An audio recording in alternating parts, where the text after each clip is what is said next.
India versus শ্রীলঙ্কার প্রথম one day ম্যাচেই দেখা গেল মহানাটক। হ্যাঁ বন্ধুরা, টিমে রোহিত শর্মা এবং বিরাট কোহলির আগমন ঘটলেও শ্রীলঙ্কার বিরুদ্ধে হাতের মুঠোয় থাকা ম্যাচ টাই হলো। এদিন টসে জিতে শ্রীলঙ্কা প্রথমে ব্যাট করতে নেমে যখন নির্ধারিত 50 ওভারে 8 উইকেট হারিয়ে 230 রানের স্কোরে আটকে গিয়েছিল, তখন ভারতীয় ক্রিকেট প্রেমীরা ভেবেছিল যে কোচ গৌতম গম্ভীর এবং অধিনায়ক রোহিত শর্মার জুটি অভিষেক ম্যাচেই হাসতে হাসতে জয়ের স্বাদ নিয়ে মাঠ ছাড়বে।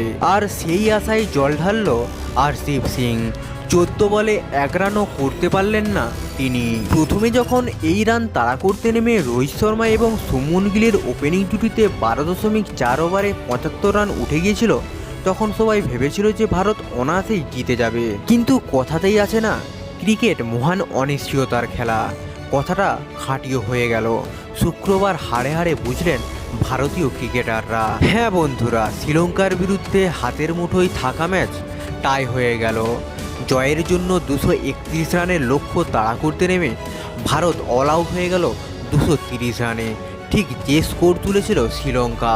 13 বল বাকি থাকতেই শেষ হয়ে গেল ভারতীয় ইনিংসও।